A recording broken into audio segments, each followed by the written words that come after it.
In this movie, we'll discuss how to figure out the ideal resolution setting when you're printing an image. I've gone ahead and taken this low-res image, and I've made a duplicate of it so that I can edit it independently, and that will allow us to compare an upsampled version of the image to the original pixels. And I did that, by the way, by just going up to the image menu and choosing the duplicate command, and that allows you to have two versions of the image that you can open independently. Now let's say that I want to print this image. I'll go up to the image menu and choose the image size command. And then inside the image size dialog box, I'll make sure that resample image is turned on for now because I want the image to remain the same size when it prints. I just want to modify the resolution value independently and thereby upsample the image, that is to say, add pixels to it. Now notice that we have this auto button over here. I'm going to click on it because I want to demonstrate what's going on. The ideal resolution value that everybody bandies about is 300 pixels per inch. And I want to give you a sense of where that comes from because it's not always the resolution you want to use. Notice that this auto resolution option offers a screen value right here. When you take an image into a commercial printer, they're going to reproduce it using a series of tiny halftone dots, typically printed in cyan, magenta, yellow, and black ink. The number of tiny halftone dots in a linear inch is known as the screen frequency, and that's what this value right here is. Now, one of the big print standards is 133 lines per inch.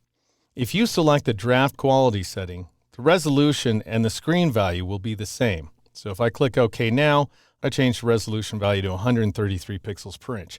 That's a pretty low resolution value, though. You're going to be able to see the pixels in your image, and it's not going to look very smooth.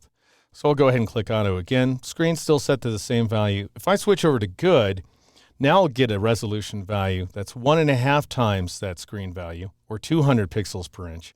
And if I click Auto again and switch this option to Best, then Photoshop will set the resolution value to twice the screen value, or 266 pixels per inch.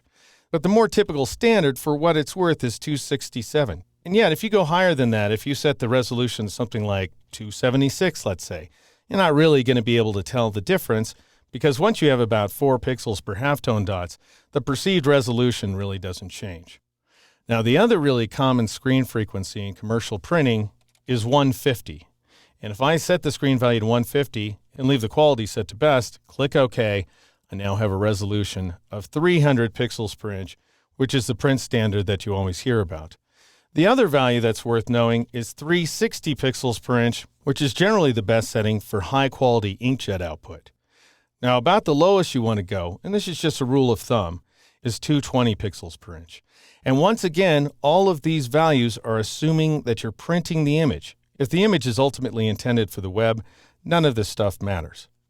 So those are the typical resolution settings: 220 at the low end, 267 and 300 for high-quality commercial printing, and 360 for high-quality inkjet.